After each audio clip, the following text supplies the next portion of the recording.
So again, I'm super excited to be presenting for you guys today. Today's session is going to be focusing on the design process, which all of you have supposedly been going through a little bit of with your projects that you're going to be doing for EmpowHer. So a little bit about myself to start with. I'm a current graduate student at MIT studying cybersecurity. I recently completed my bachelor's degree in electrical engineering and computer science from MIT. So afterward, if any of you guys want to stay on the call and chat with me about that, I'd be happy to. And I'll also give you guys my email at the end so you can stay in touch with me. I've done a lot of different internships in a ton of different industries, some with small companies like consulting companies, others with big companies like IBM and Microsoft, my most recent position being a cybersecurity intern. If you're curious, you can go on my LinkedIn profile.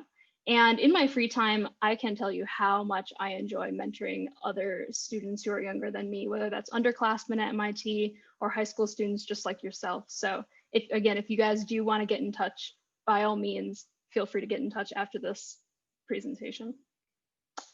So today's agenda is going to be, we're first going to go through the ground rules for today's session. Then we're going to interactively together go through this 10-step design process. And no, this is not my original patented idea. Like, I learned this from a class at MIT. So I'm just reiterating to you guys what I learned and what's been really useful for me in my internships. And then at the end, I'll give some parting advice to all of you on what I would recommend if I were in your shoes right now for you guys to do. And then finally, at the end, we'll have some time for you guys to ask questions. So if you guys would be able to hold all of your questions until the end, I think that would be the best for all of us. And at the end, don't worry, I'll leave plenty of time. And I don't necessarily have any time limit either. So however many questions you guys have, as long as it isn't too late, I'll be happy to answer them at the end. So ground rules. So what we'll be doing is we're going to be going through the 10-step design process that I learned in my design class at MIT. And what we'll be doing is we'll be imagining that we're redesigning the iPhone for Apple. So for each step of the design process, basically, I'm going to be making it a very interactive style presentation where I'm going to ask you guys what your ideas and thoughts are. And you should always feel encouraged to share your ideas with the group. If you do want to speak, use the, instead of thumbs up feature, use the yes feature on the chat. And that'll be the way that I know that you guys are wanting to speak. If I could just have everybody press the yes button to make sure that we're all good on this end. All right, I'm seeing a ton of them pop up. Awesome. Cool. So use that yes button right there if you guys do have questions, and I'll call on you in that order. And otherwise else, if you aren't necessarily asking your question or answering one of the questions that I proposed to the group, it would be great if your mics can be muted just for the purposes of us being able to understand each other's audio. And if there aren't any volunteers, I will be cold calling on people, so just be prepared.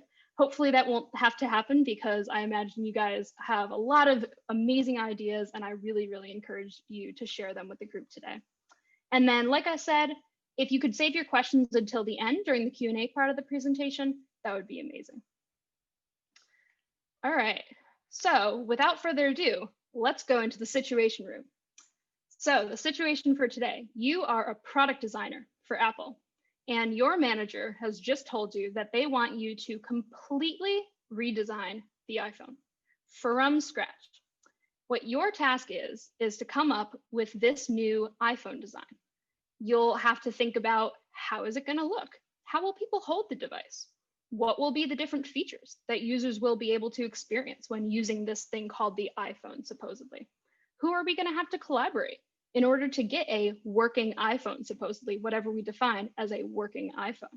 We'll be going through the 10-step design process and walking through the process of answering these types of questions and coming out the other side with a very clear understanding of what we need to do to successfully launch this product in all the ways that, in all the different forms that success comes in.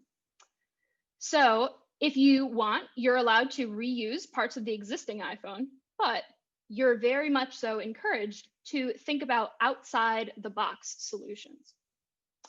And just in case it wasn't already clear, the company Apple is counting on you, as are billions of iPhone customers around the world. So in this 10-step design process, I'll basically be going through each of these different steps in depth with you. So the first step of the design process is to identify the need. When you're identifying the need, what you're always mind to think about is, what is the underlying problem that we're trying to solve? Why is there a need to make this product? What's the gap in people's lives that this product will solve? And your goal in this step is to reveal the underlying assumptions that your customer has to guide you with your design.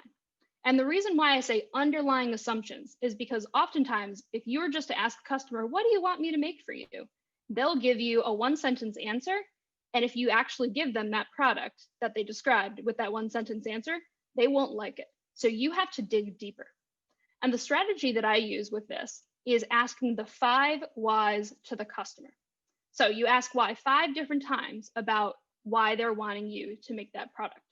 So if I could get a volunteer from the group to volunteer to be the customer who loves the iPhone.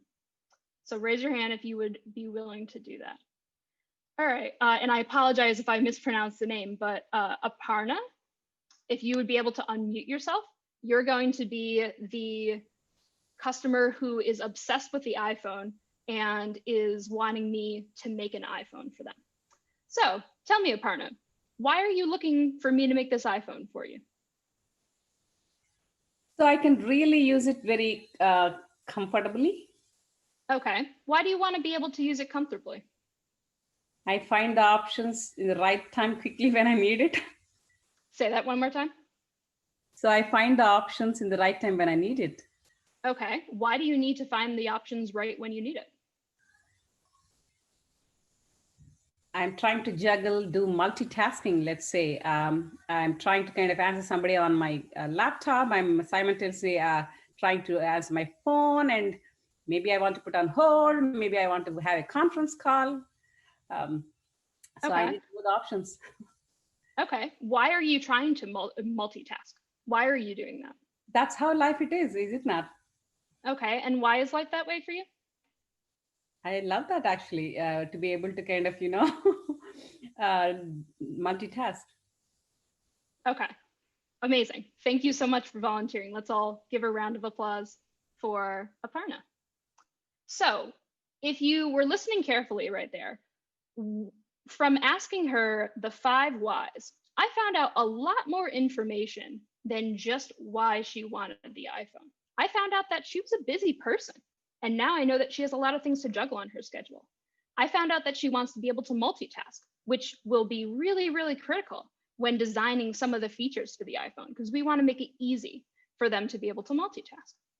So those are just a couple of the things that I heard. But essentially, when you talk to different customers and you ask the 5 whys, you will start to reveal the underlying assumptions that go into what they actually want to get out of the product.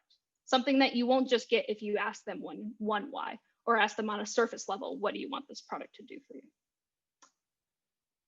All right, so the next step is the information phase.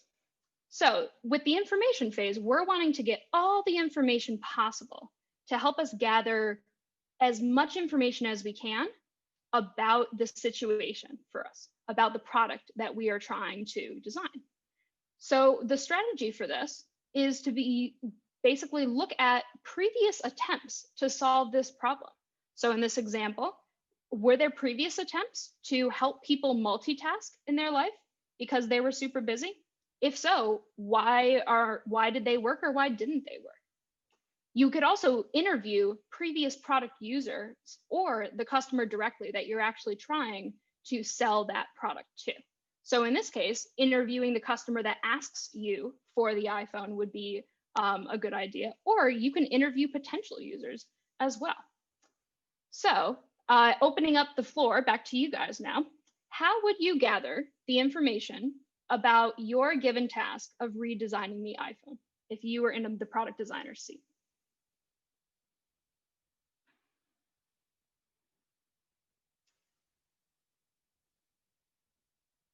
Again, remember to use the yes button to indicate that you want to answer.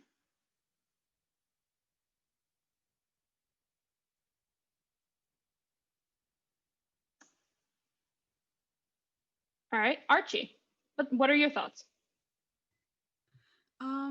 As for interviewing, different product users, maybe we can interview people who didn't really like, the design of the newer iPhones.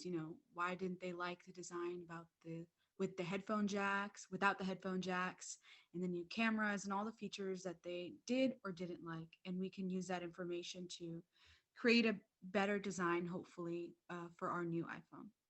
Okay, awesome. So interviewing previous users of the previous iPhone and seeing what features they liked or not. All right, awesome. What are some other ideas that you guys have?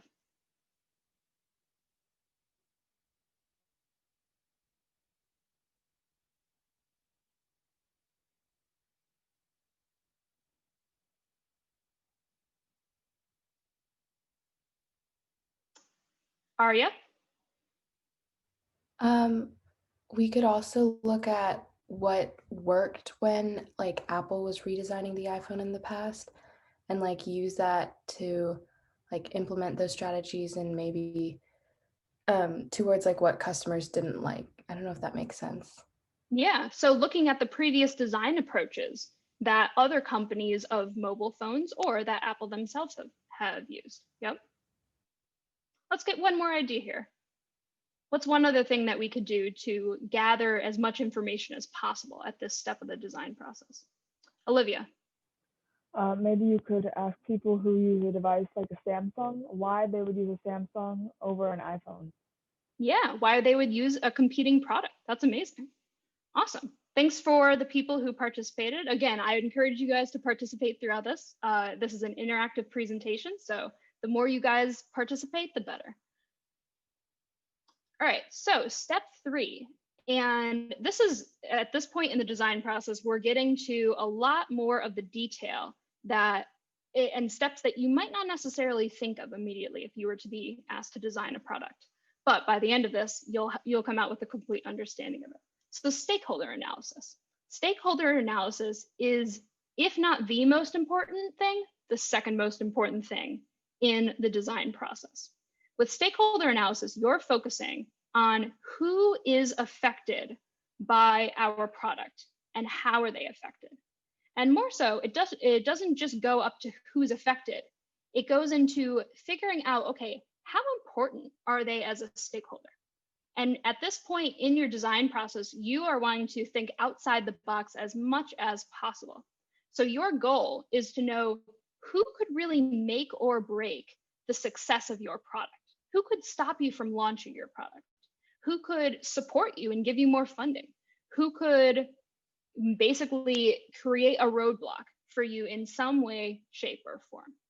So the strategy when it comes to going through stakeholder analysis is to really cast a wide net when thinking about who could influence any of the stages of your product design and delivery process.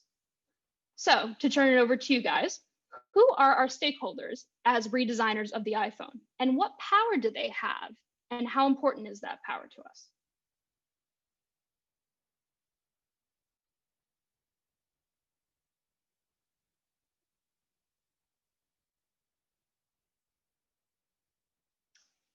Shreya? So I would say like in general, if we talk about like the multitasking part of it, it would probably be like teenagers and adults.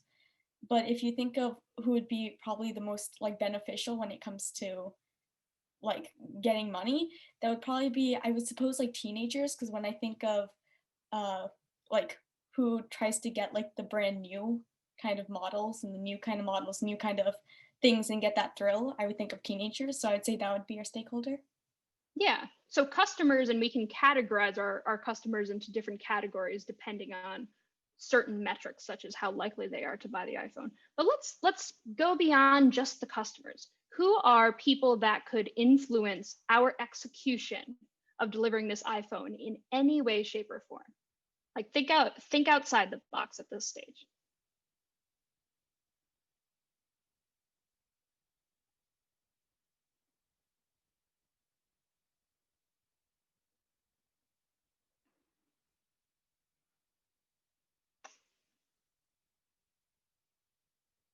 If I need to, I'll cold call on some people. I want to make sure that everyone has a chance to to deliver their thoughts in this. So I encourage everybody to raise their hand and participate here. Who are some of the other stakeholders that could be involved at any step in the execution process of delivering the iPhone?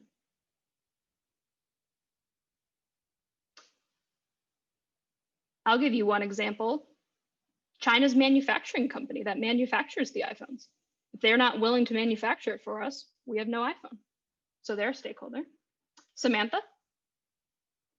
In the past, I realized recently that I think networking companies like Sprint or T-Mobile or Verizon, they have a partnership with Apple on releasing their product, I think. So they have like brand deals, which I guess draw people to the product and also the company. So if like, what are they looking for in the product, or what would make them support or promote your product? Yeah, so networking companies, not only for the purposes of, like you said, supporting your product and making it a successful launch and getting people to buy it, but also making sure that cellular data is going to work with the iPhone. So talking to networking companies for that purpose. Yeah. What are some other stakeholders?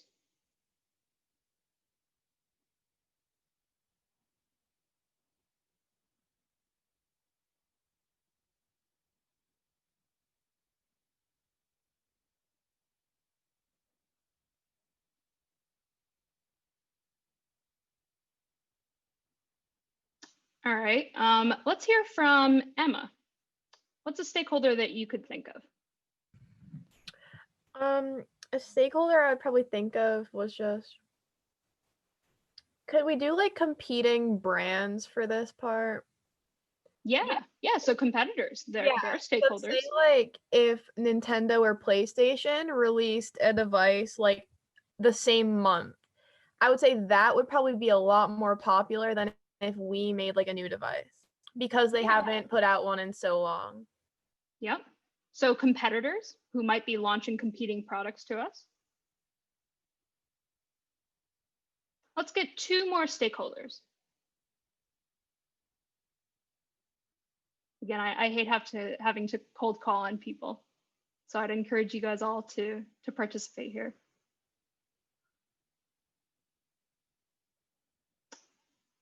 All right, I apologize if I mispronounce this, but Ruwen, is that how you pronounce it? You can just call me Raven, like the bird. Raven, okay.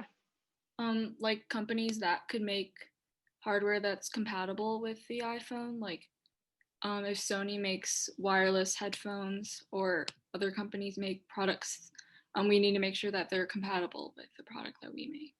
Yeah, so companies that make accessories that work with the iPhone. Good. Think of one more stakeholder.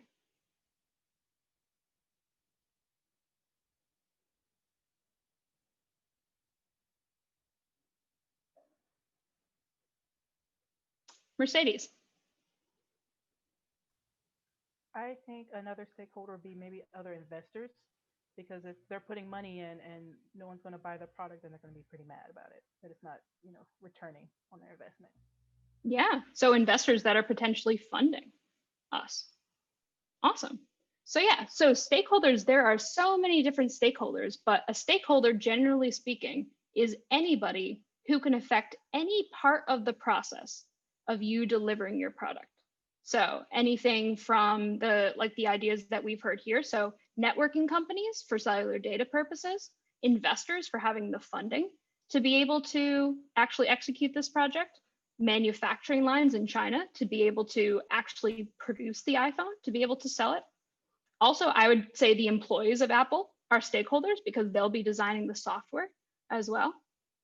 But essentially anybody who could anybody who could stick their hand up and say, stop, I'm not letting this go forward, is a stakeholder. All right, so in step four is thinking a little bit more now about it. Step 4 and 5 will be a different category of thought, in that you're going to be thinking about what could possibly not work about a product. So in step 4, you consider boundary research, which is what are the limiting factors to our product? What could stop our product from working? So the goal here is to figure out what parts of the actual product itself could limit our success. And note, this is different than what could potentially go really, really, really wrong. That's the next step. But what are some limitations that our product would have? And the strategy is to think about what could cause the product to fail. So what are the boundaries that we'll face when designing and or producing the iPhone?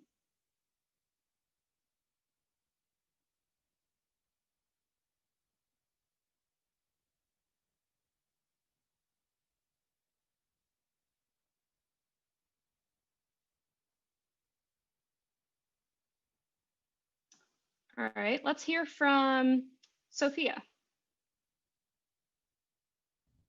Hi. I think some boundaries could be the existing technology that we already have, like the laboratory place where we'll make the iPhone. If we don't have access to like really new high-tech technology to actually create the iPhone, it could be hard to create a new an iPhone that is really groundbreaking. And then also the coding programs we have, if we're using already existing coding programs, we're limited to the functions of the coding program. Yeah, awesome. What are some other boundaries?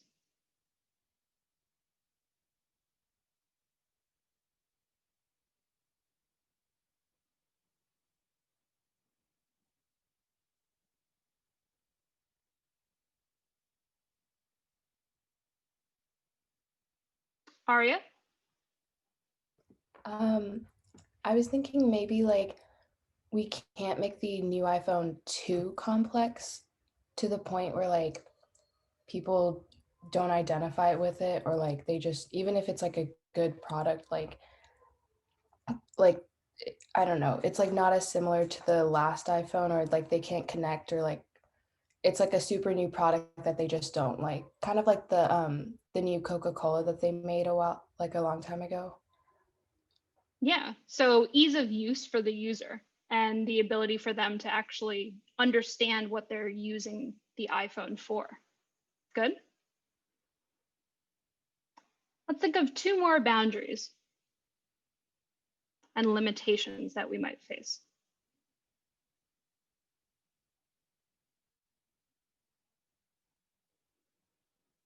Sneha? Wouldn't one be like hardware boundaries with like new processing chips and everything? Yeah, exactly. And what else could related to hardware is a limiting factor of the iPhone?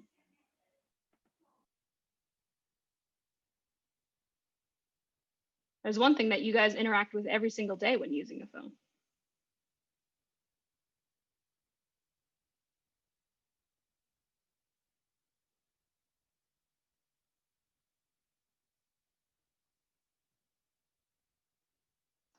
Bertan? The apps on the phone, because if the apps aren't like compatible with the new iPhone, then the whole phone, like there'd be no point. Yeah, so apps being compatible, yeah. But let's even thinking beyond apps, what must be true in order for you to even use your phone?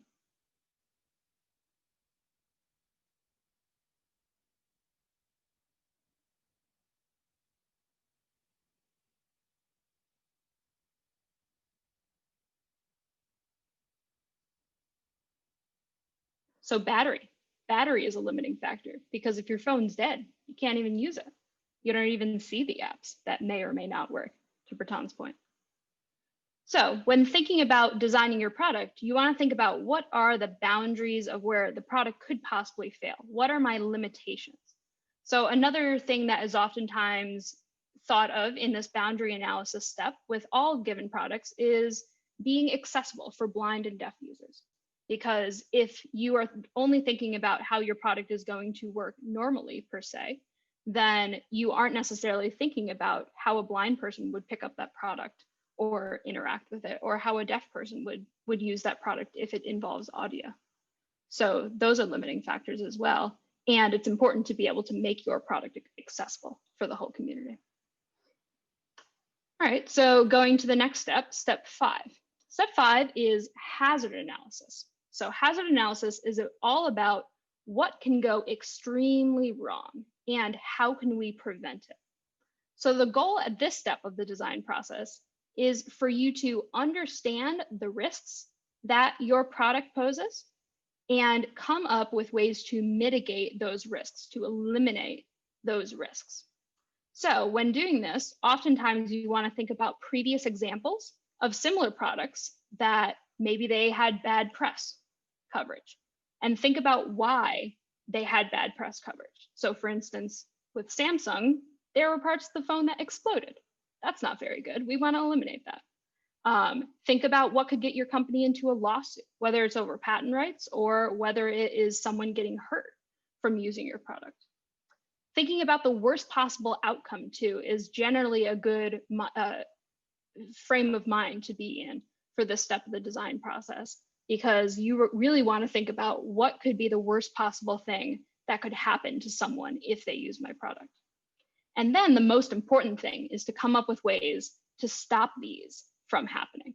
So come up with mitigations and parts that and solutions that your engineers, when actually making the product, will have to apply to mitigate those risks.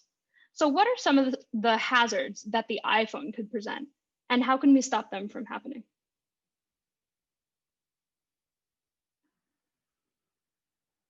Emma? I would just say like user safety, especially with things on your phone now, like Apple Pay and stuff. They have access to your bank account, so that could definitely be a problem. Yeah, so security vulnerabilities, definitely. What are some other hazards and how can we mitigate them?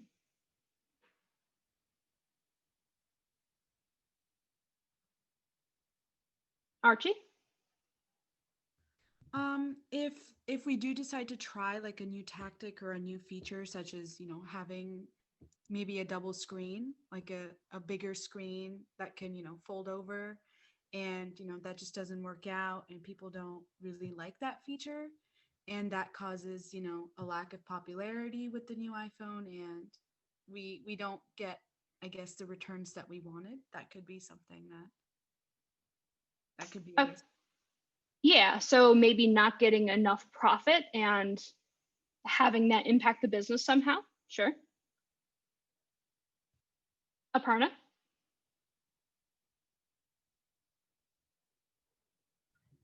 I don't know. Android had an issue of fire hazard, right? Really? At some point I heard we had to be careful of that kind of nature of hazard too. Yep.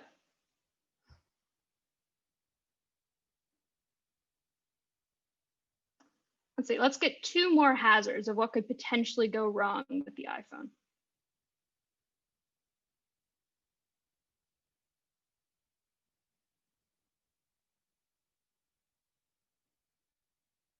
Ria? If there's a storm or something, or a hurricane, and it messes up one of the factories or something.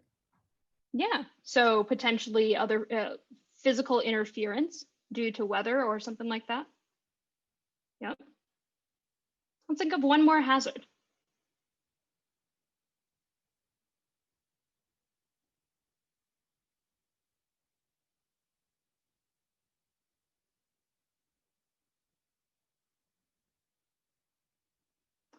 Let's hear from Cynthia. What's one more hazard that the iPhone could have?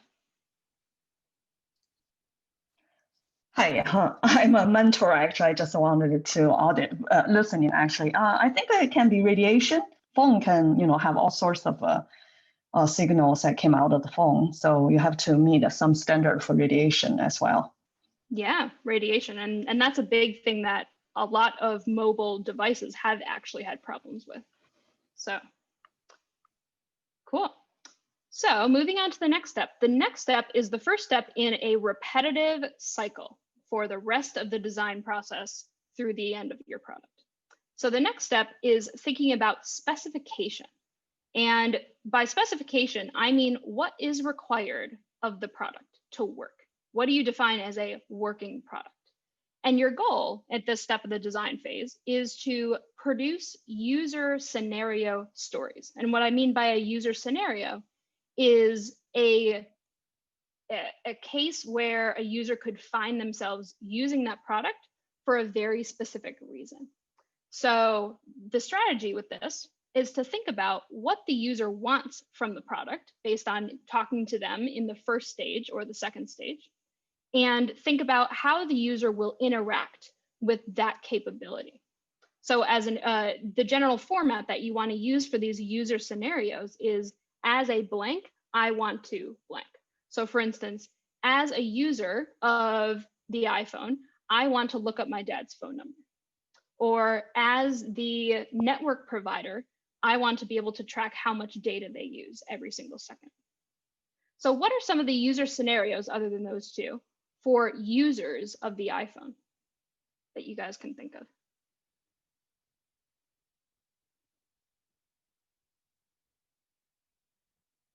Ria? Oh, it has to be able to make calls. Yeah, so being able to make phone calls. Good.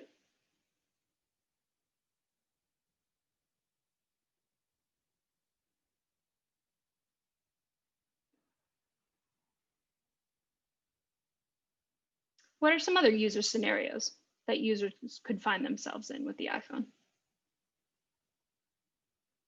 Archie? I actually had a quick question. So are these steps of the design process supposed to be done in order? Because I feel like for this step, maybe we could have gotten more information from, maybe step 1 or step 2, and then use that to formulate our ideas. Yeah, so these 10 steps are supposed to be done in order, with the last 5 steps being a repeating cycle until the product is done. But that's the importance of step 2, is get all the information. And potentially, what we'll find out later as we move into, I think it's step 9 of the design process, is we might have to tweak some things based on feedbacks from users. But yes, you're supposed to do this in order. Okay, thank you. Yep. Aria?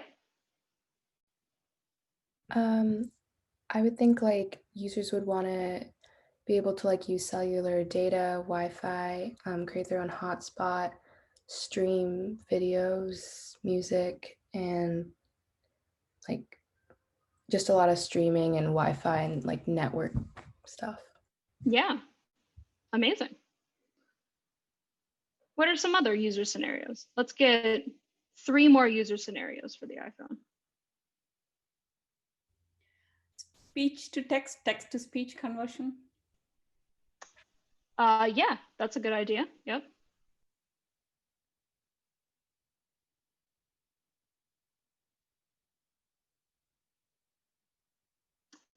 Let's see. Let's hear from Vanessa. What's one of the user scenarios that you would think of with the iPhone? Well, as an iPhone user, I'd probably want to have that like special connection with the other iPhone users that the Apple brand provides. Yeah. So basically replicating a similar thing to iMessage and FaceTime. That's something that would be useful for the business as well. As a business, I want to have a feature that attracts more people to convert to my product. Yep. Let's get 2 more user scenarios.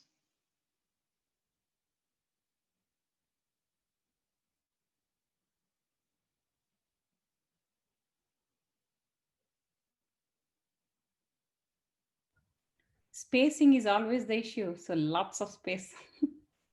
Lots of space, how? What do you mean by space? The storage. Storage space, yeah. So I want to be able to have enough storage to download more apps or take more videos or something like that. Yep. Let's get 1 more user scenario.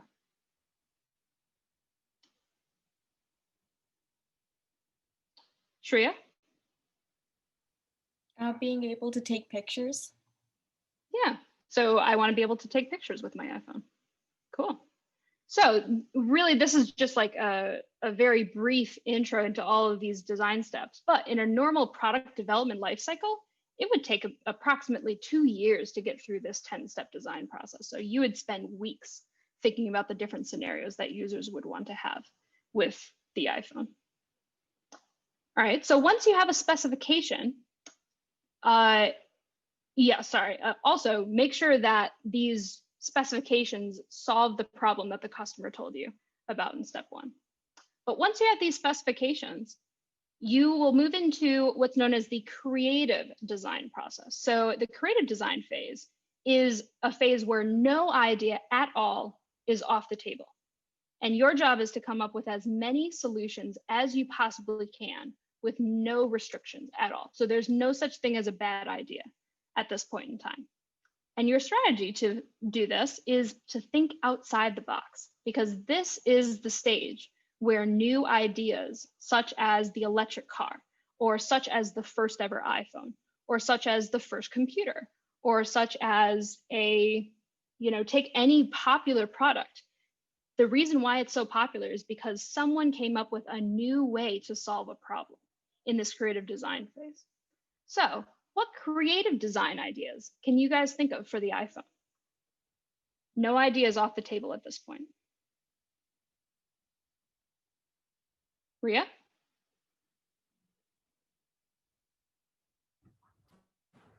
I don't know. Oh, okay.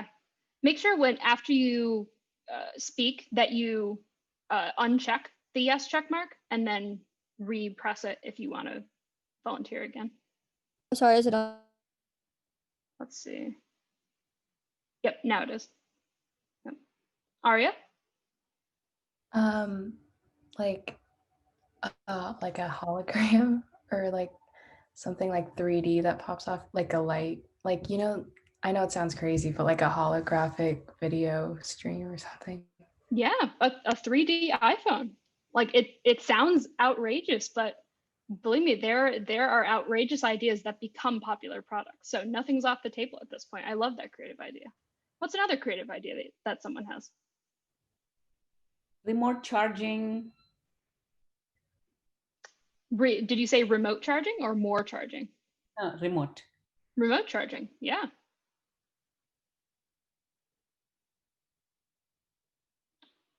What other ideas do you guys have? Lightest weight. Yeah, lightweight iPhone. Yep. Archie, your hand's raised. I had two different ideas. I think they both sound ridiculous, but that's okay. One of them could be like a reattachable headphone jack. Like if someone wanted to like take off the headphone jack and then put it back on, I don't know how that would exactly work, but based on the user's choice, they could opt to put on or like attach a headphone jack and then remove it as necessary. And another one could be like transferring battery to other iPhones. Like if someone's low on battery, like other people could transfer their battery, kind of like how you transfer files through AirDrop, but like you transfer battery life to other people. Yeah, that's a great idea. That's probably a patent idea right there. Yeah. Michelle? Maybe being able to make the design of your iPhone customizable, like you can change the font or layout of your home screen. Yeah, so a customizable user experience. I like it. These are all great ideas. Keep them coming. Again, no ideas off the table. Like think of the wackiest idea. It's a valid idea at this phase.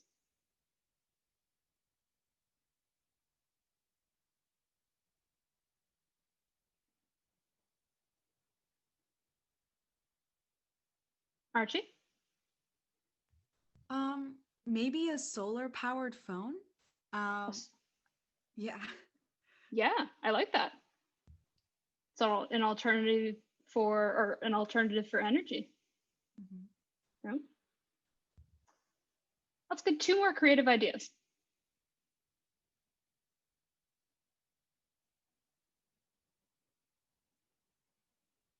Shreya?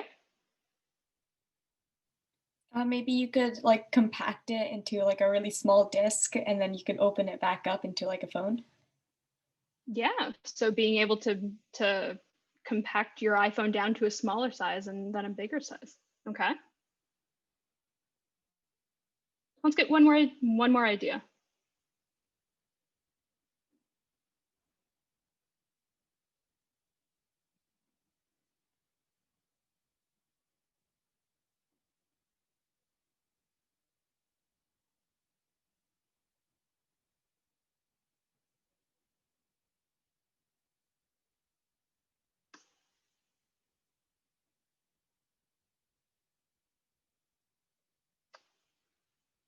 Yep, Shreya? I'm sorry, I don't have my hand up. I forgot to put it back down. Oh, gotcha. Okay. Let's see. Let's hear from Purnima. Is that how I pronounce it?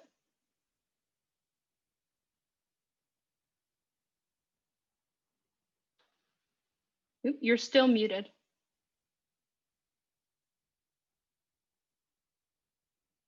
Okay.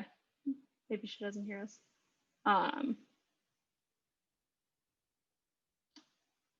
Let's hear from Vidula.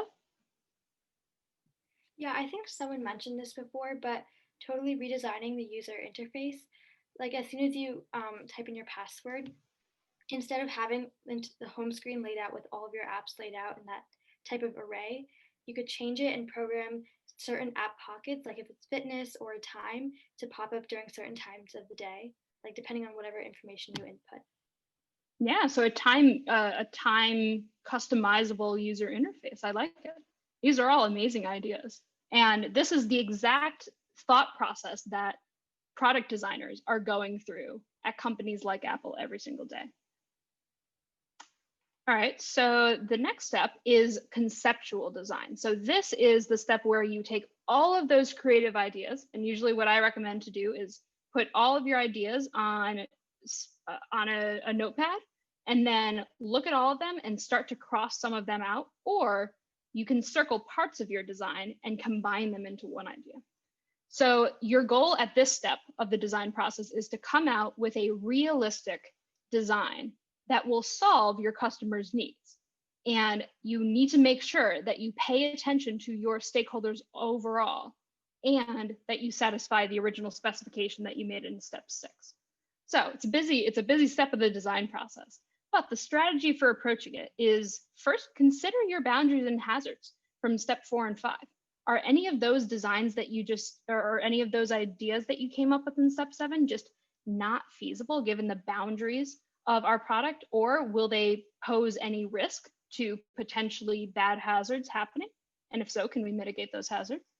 And then also think about who from your list of stakeholders will or won't like those ideas from step 7. Because ultimately stakeholders, depending on how important those stakeholders are, and my recommendation is always to rank your stakeholders, but depending on how important they are, if they don't like an idea, they could stop your product from succeeding. So you will need to consider how much of an impact all your different stakeholders will have on those different ideas. And finally, there is no such thing as a bad idea in step 7. So maybe the right idea is taking parts of those ideas or parts of different ideas from step 7 and combining them all together. So from some of the ideas that people were stating previously in step 7, how would you down select those ideas when designing the iPhone?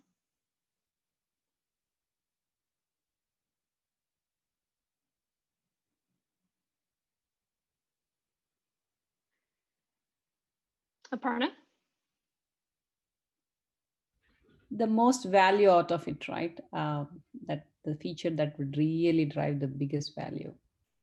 Yep. So looking at it from a value perspective, but remember, there's always different points of value, different perspectives that something can have value for those different stakeholders. But yeah, looking at the value. What are some other strategies that you can think of on how to down select your creative ideas into a conceptual idea? Shreya?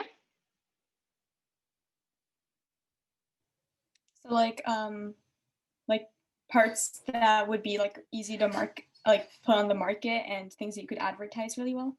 Yeah, things you could advertise well and things that you could easily inform potential customers about. I like it. What other down selecting ideas do you guys have? Arya?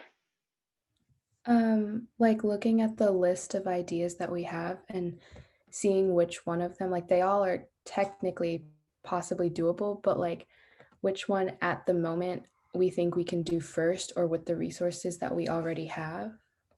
Yeah, so really looking at it from a cost analysis point of view of how much will each idea cost, and is it realistic given the resources that our company has? That's a That's a really important part of the design process that takes PMs sometimes years to master, is figuring out how much bandwidth do we really have to go ahead with an idea. Archie? Maybe looking at it from a user standpoint, like, is this feature really going to be useful for the everyday person? Like, maybe a solar powered phone could be possible, but are people really going to like that idea? And is it going to be, you know, easier to charge using solar power, or harder, depending on, yeah. So yeah, how would you ask customers what they thought of it?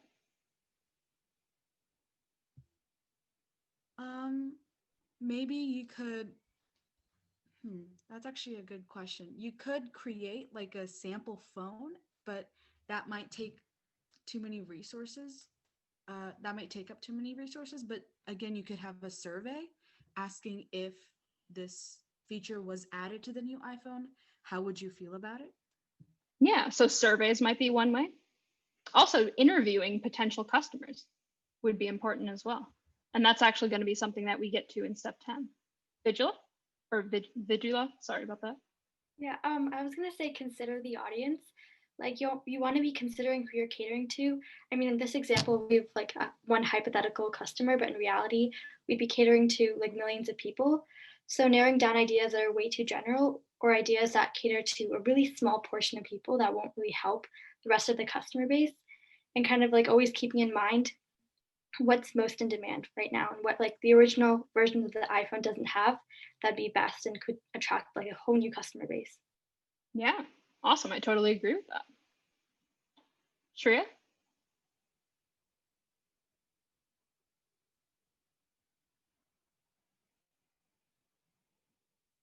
Shreya, you're still muted.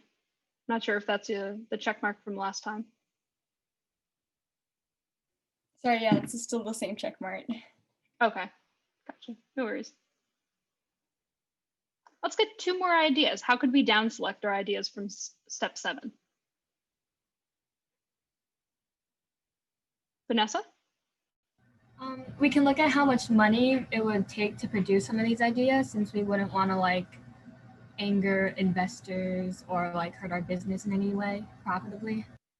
Yeah, exactly. Budgeting. That's a huge thing that companies have to do all the time. And usually budgets are a PM's worst nightmare, because it usually ends up making you not be able to go forward with an idea just because of the cost of it. But that's all the other reason why executives of the company you're working for, or you know, the startup itself, if you're in a startup, are stakeholders in your design process, because they approve the budget. All right, let's get one other idea for down selecting.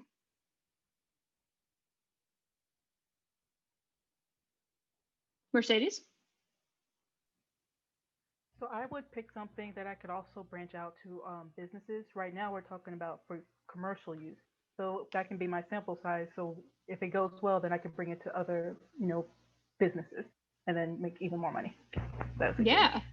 Yeah, thinking about whether it's possible to scale it to an enterprise level is super important as well, especially when you're at big companies. They often think about the ability to have individual customers as well as enterprise customers.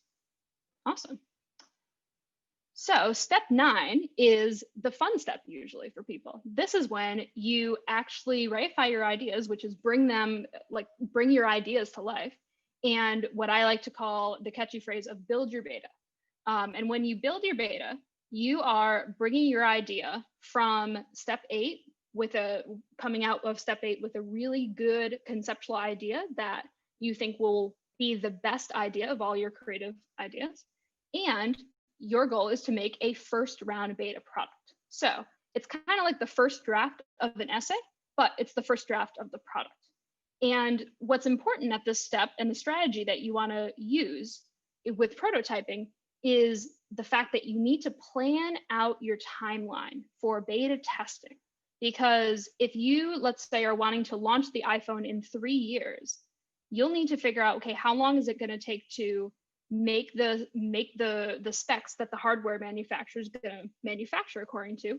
How long is it going to take for us to gather users to go through a test?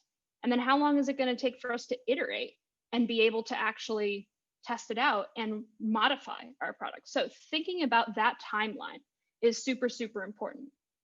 And finally, what you want to do is when you have your final sort of, this is more on the project management side, but when you have your final strategy of how you're going to actually prototype this thing, you want to engage with all the people or parts that are in the critical path of building that product.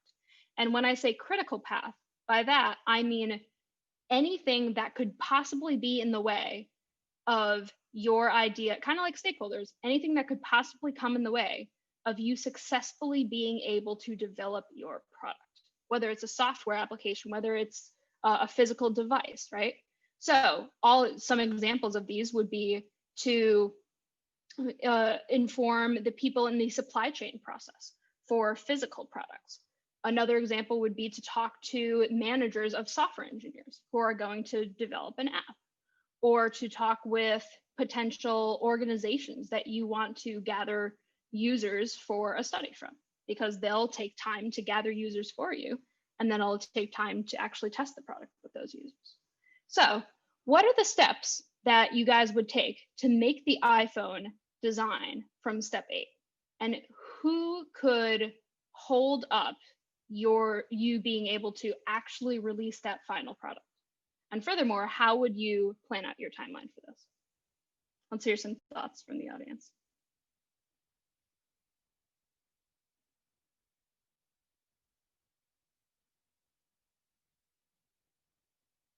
Emma? I would definitely think of developing the software before the actual physical attributes of the phone. Okay. Yeah, so making sure that you have software requirements in place before you actually get to the hardware. Okay.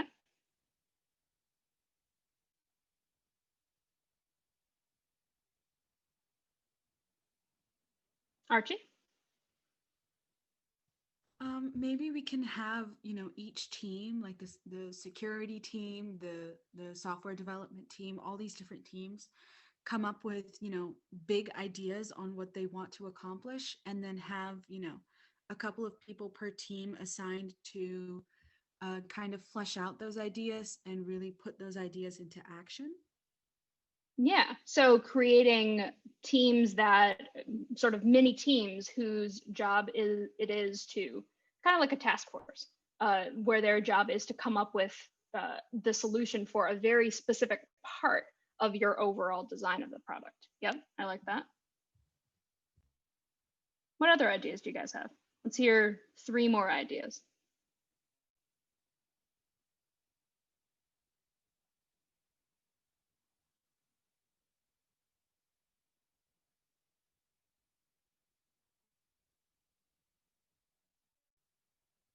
Let's hear from someone who could be someone that would hold up the final product from actually being launched.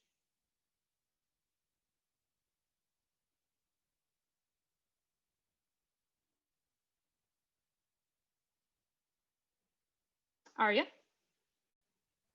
Like the CEO or like the executives on the board. Yeah, the executives could stop it from going forward. Yep. Who else? Who else would be able to stop the final product from actually being able to be made?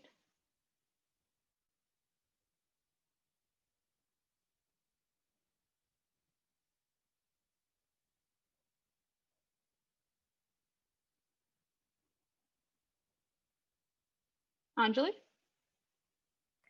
The manufacturers, if they don't have the resources needed to make it.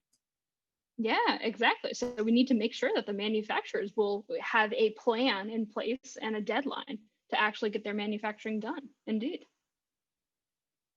Let's hear from one more person.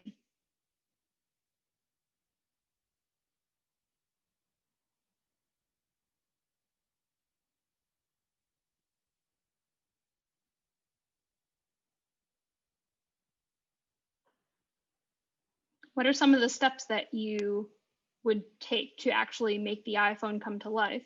Who could hold up that final product from being delivered, and how would you plan out your timeline?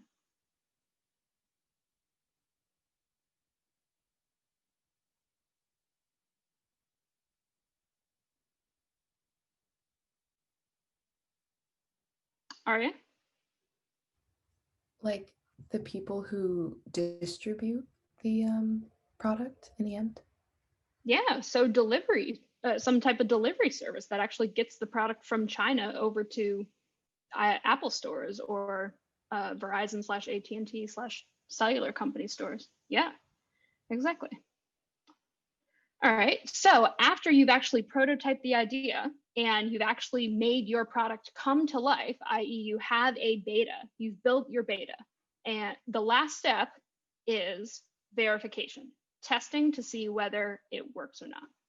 So the goal is for you to test your beta version out on the potential customers by conducting what are called user studies.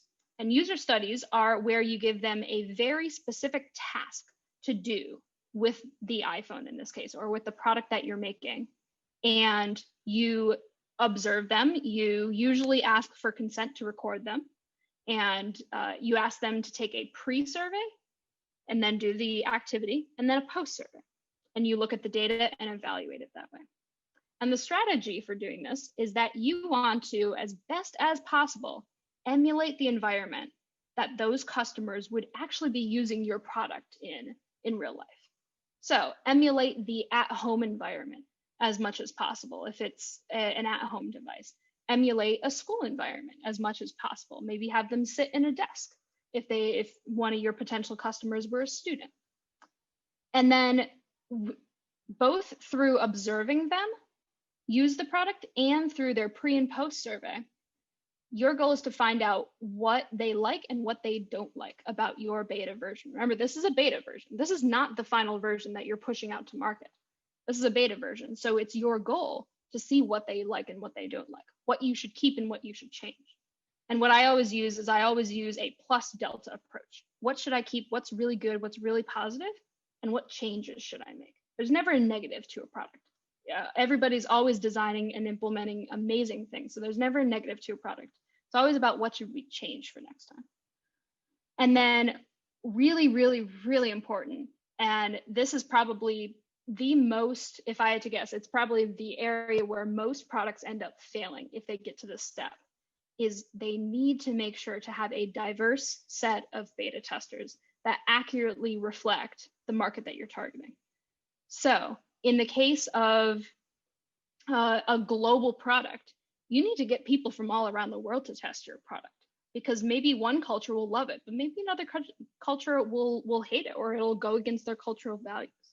If you're doing it in schools, if your potential target market is schools, you need to test it in private schools with all the money, test it in public schools that don't have a lot of funding, test it in inner city schools, test it in suburb schools, test it in schools in New York City and schools in the middle of nowhere in Oklahoma, let's say, or anywhere, whatever country you're trying to target with your product. But making sure to have a diverse set of beta testers is critical, because if you don't, then you might not actually be getting an accurate representation of what customers actually think about your product. So how would you guys test the new iPhone on users? What would their user study experience be like, and what scenario would you put them through?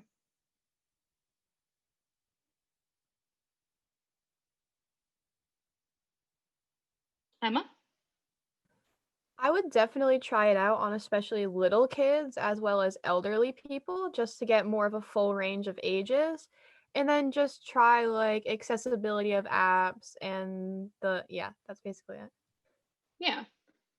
So making sure to try it out on different populations of users that you were targeting.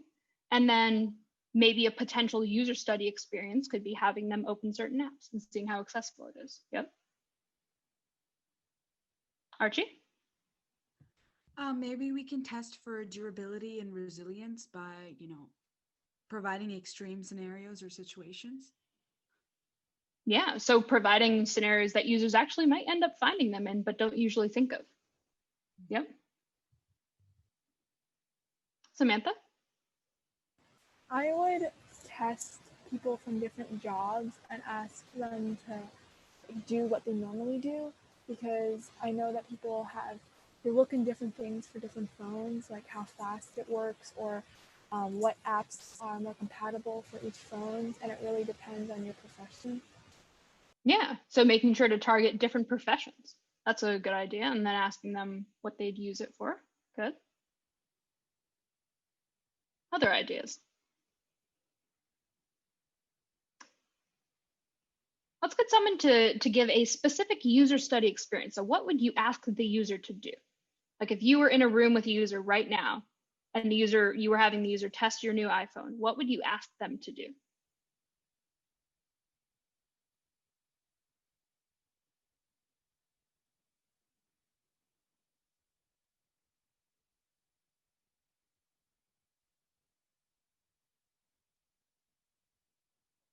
What would you ask them to do in a test?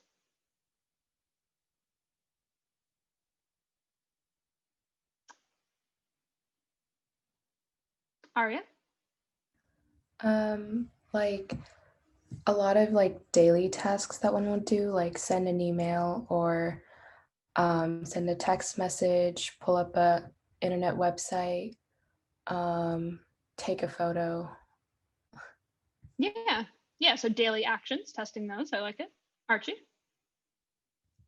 Maybe the users could, try to drain the battery as fast as they can to see how long the battery life is, or they could try to use the phone when the battery is at 1%, just to see how much the phone can do at that capability. Just all of these extreme scenarios that users do have the possibility of finding themselves in, so that we can see how reliable our product is. Yeah, I like that idea, yeah.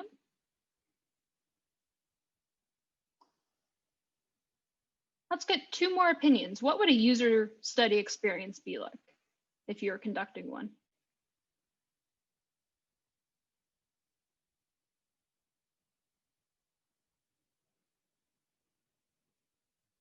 Emma, is your hand still raised from last time, or do you have an idea for this? Okay.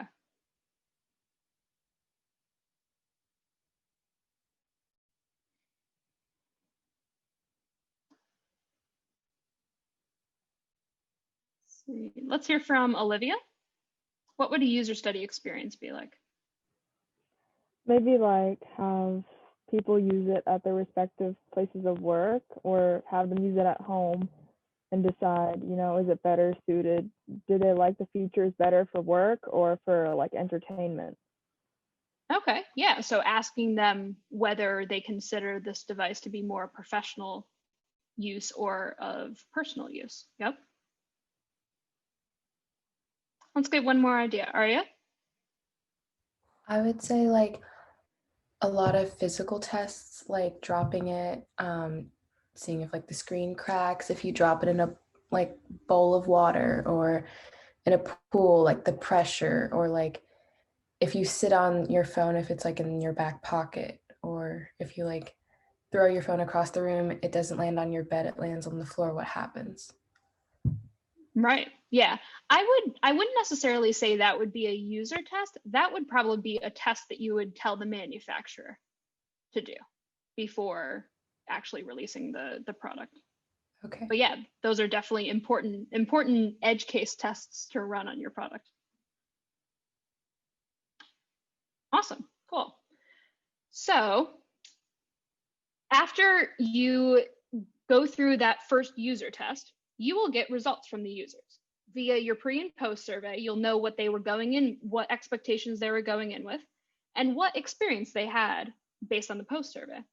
And you will be able to figure out what you need to do in this next cycle of repeating the specification step, the creative design step, the conceptual design step, the prototyping step, and the verification step. That's steps 6 through 10. You'll figure out what you need to do in order to perfect your product. Because before you launch it to market, your product needs to be perfect. And if we look at Apple's products are perfect. They might have a software bug in it, but that isn't affecting the main user experience that people have. And that's why one could say that people are so hooked on Apple products, because they are perfect. So refining your product until it's ready for launch. And sometimes you might get into some heated debates with different stakeholders. So for instance, executives will say, well, we need to meet our quarterly revenue goal for shareholders of our company. So we need to launch this quarter before the Christmas market happens, or something like that. But as a product designer, it's your goal, it's your job to ensure that nothing but a perfect product gets launched into market.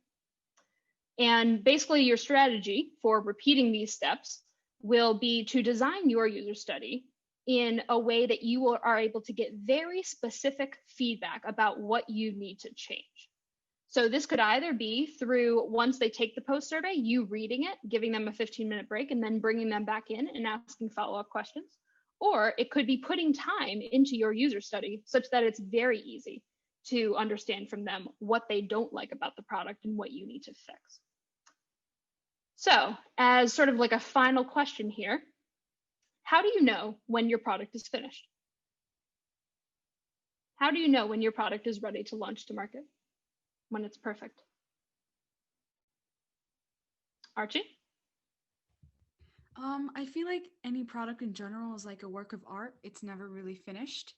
But I feel like you need to find that balance between what we as producers and as designers intended the device to do and how our users felt about it. There's that, golden balance between with those two core categories. And if we do achieve that balance, I feel like, at least for this version of the product, our work is done. Yep, I agree with that. And you're right about it being an iterative process, right? Like the iPhone wasn't just complete and bingo, we have the iPhone for the rest of our lives. Apple launched the iPhone 5, then the iPhone 6, then the iPhone 7 and 7S and 8S, all their different versions, because they kept introducing new features to it. What are some other ideas? How do you know when your product is finished and ready to be launched?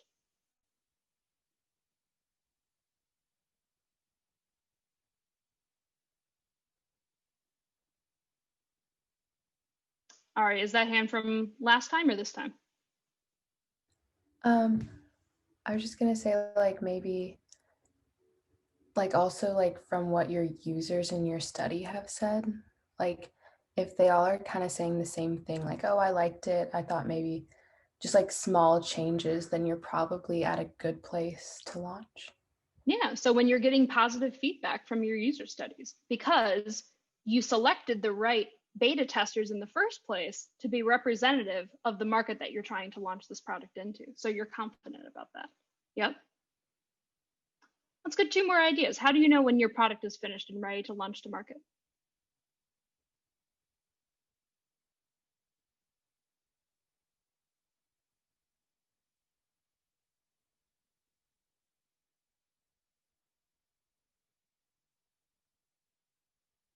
Let's hear from Breton. How do you know when your product is finished and ready to launch? I think once you've looked at all of the things like that you had on your list for what you wanted to accomplish with the product, and I guess if you're within whatever deadline you set, you can kind of gauge, like see how much progress you've made with it, and if you feel like you've accomplished everything that you wanted, and like everyone else said, like the users seem to be reacting well to it, then I think that's when you would know it's finished. Yeah, so going back and looking at your original design goals from step 1 and 2. Why are we making this product in the first place? And do we achieve that goal? Yep. Let's get 1 more idea. How do you know when your product is finished?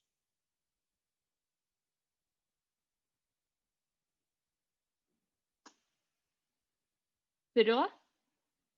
Yeah, so I think like definitely after you have all of those features that you wanted the newer versions of the iPhone to have, but I think once user feedback becomes a lot more about really personal and really minor preferences, kind of things that won't really deter a large number or any buyer from actually buying the iPhone for practical purposes, then you can kind of tell like there aren't really any more bugs or any more like major deterrents anymore, and you know that you can like start marketing it and putting it out.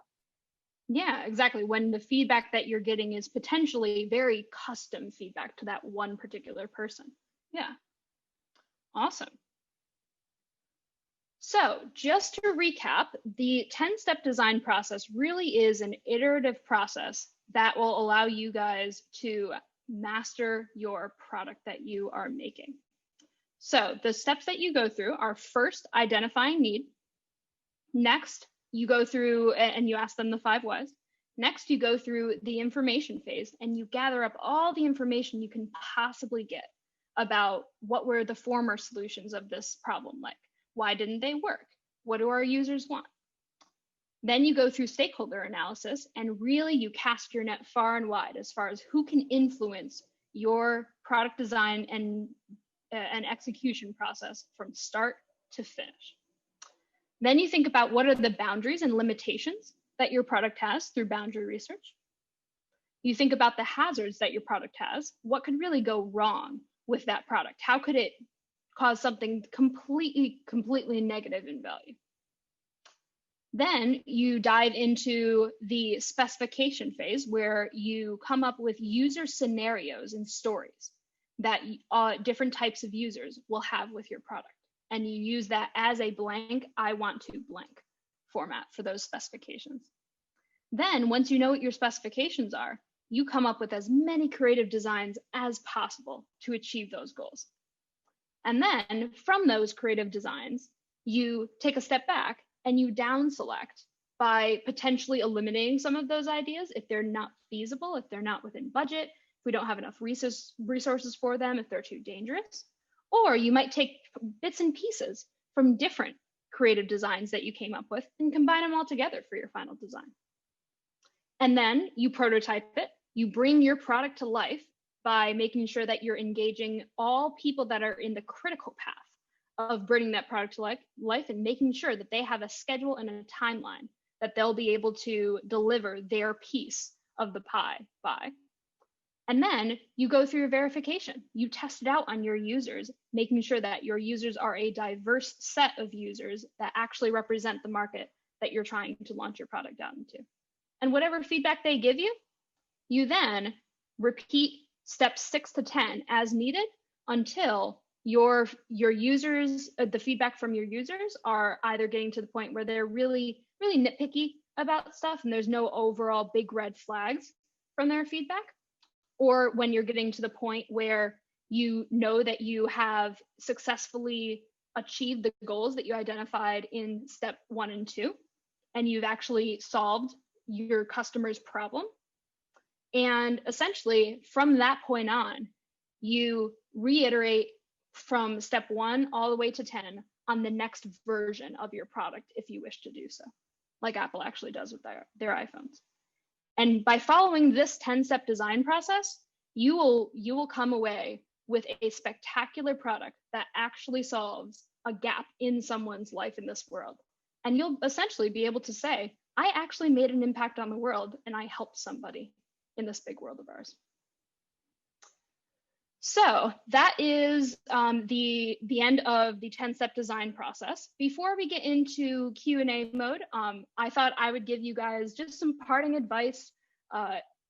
Really, when I think back to myself being in your positions in high school, I had really no clue what I wanted to do. And I was a little bit intimidated by a lot of the people that I met and talked to.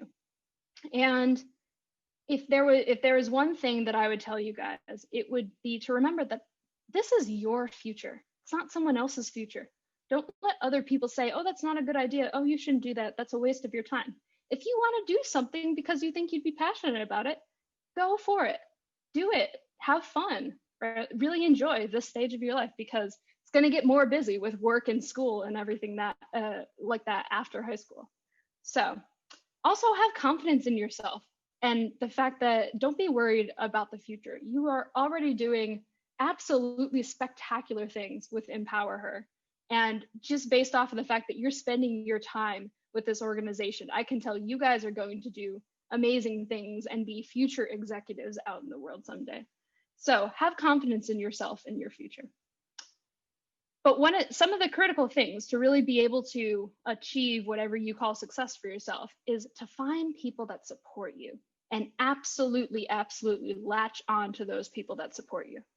Because if with the support of people who believe in you and who want to see you succeed and grow and learn, they'll give you all these different resources that can help you find those opportunities. And if you have someone who's not supporting you, who's telling you, oh, you're so stupid for that, doing that idea, or why are you even applying to that school, or something like that, just move on, pass right by them, bypass them.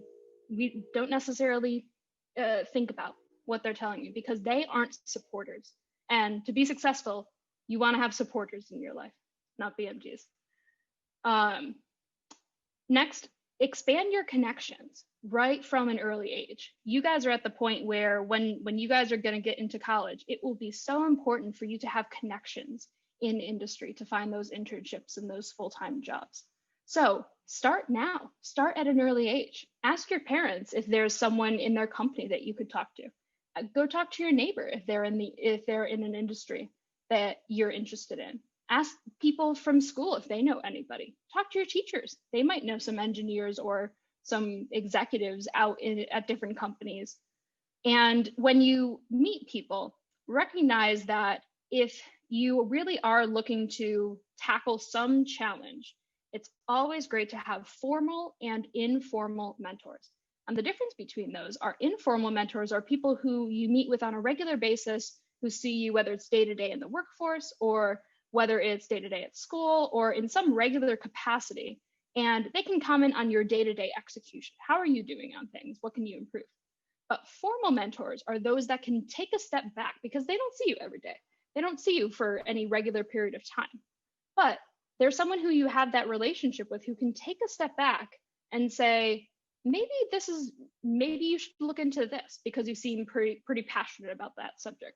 Or I know oftentimes when I talk to an executive at one of my internships, what she said is formal mentors are often the people who, if you want to get up the management ladder, who say, go and get an MBA. You really have to have a good financial background in order to do that, if that's applicable at their company.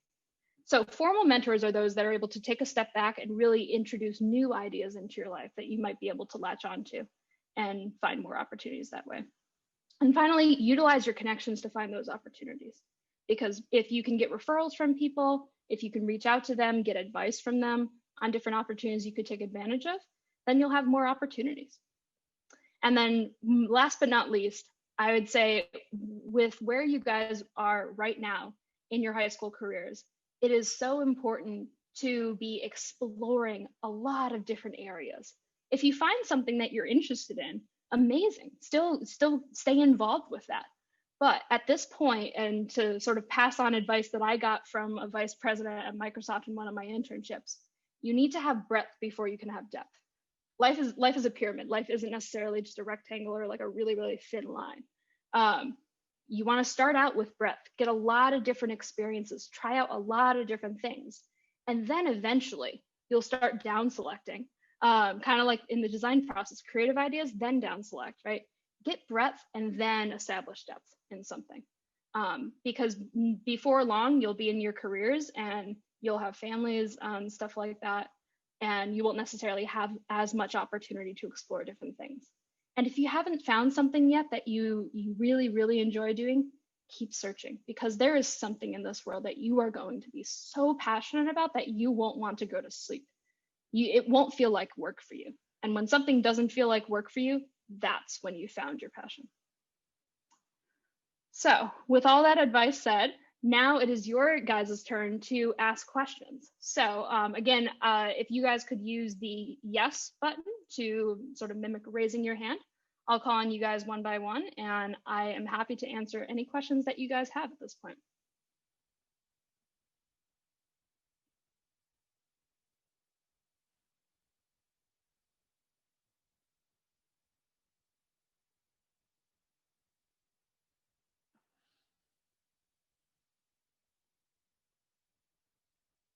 Archie.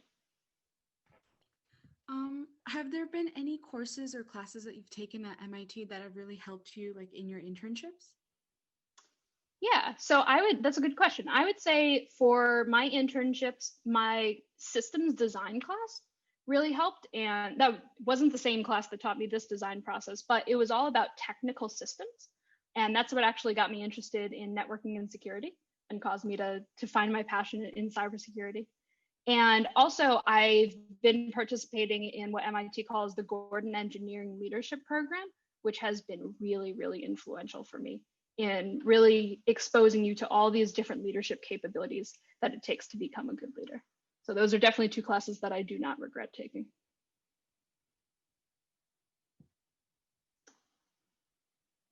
Let's see. Arya?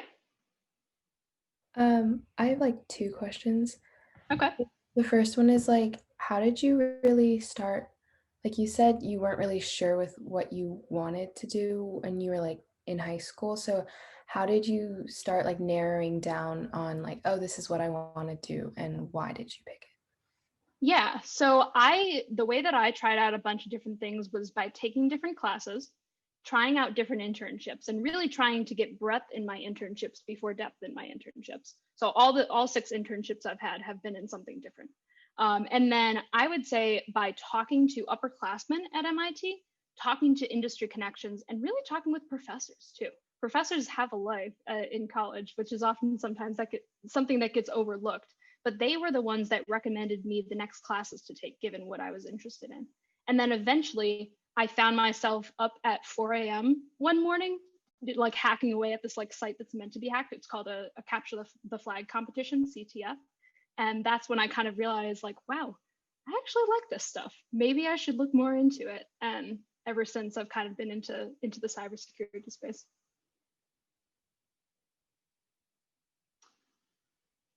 Other questions? And I'll put my email in the chat for you guys. You guys can feel free to email me at any point in time if you want to just like chat about any ideas for the projects that you guys are working on. You could go through the design process together.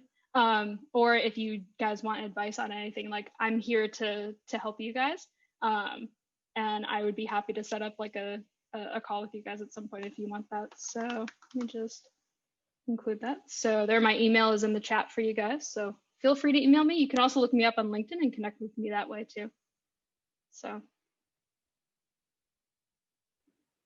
Okay, so a couple reminders for you guys before we close the session out. First of all, thank you guys for coming, and please be sure to give Amanda a big thank you for teaching this class today. It went really amazing, and I hope you guys got out of it as much as I did. So the reminders we have is our 3rd class for web development is tomorrow at 2 p.m. Eastern Standard Time. Join us and learn about UI and UX in web design with Shell Zhu. The registration link will be posted in the chat right now, so please sign up there, and we want to see you come. Also, if your team is set and ready to be working on your project, please be sure to request a mentor. Our form is located on our student info page and is also going to be posted in the chat right now. Please have one team member fill it out, and we will match you with a mentor that best suits the needs of your team. Also, next Sunday, November 15th, Lydia Smyers, a general manager at Microsoft, will be speaking about her career journey and the various STEM opportunities for young women. This keynote is an amazing opportunity for anyone interested in STEM. The registration for this keynote is also located on our workshop info page, and we will also share this in the chat right now. Lastly, please follow us on social media. June, our branding director, posts exciting opportunities and updates there. Our Instagram profile is Team MetroHacks, Facebook is MetroHacks, and LinkedIn is MetroHacks. Please follow us there. Thank you again all for coming, and a huge thanks for Amanda again for teaching us all about the design process. Of course, it was my honor to be here. It was super fun. And again, feel free to get in touch with me. Add me on LinkedIn, email me. I'm happy to help. Thank you so much. Finding those links was like a marathon, but I hope that everyone took a lot away from this workshop. Thank you so much for coming. Thank you, Amanda. And be sure to have your Slack notifications on. That's very important, actually. Or at least for announcements, make sure your notifications are on because we have important information there. But I hope you all have a wonderful weekend and have a good one.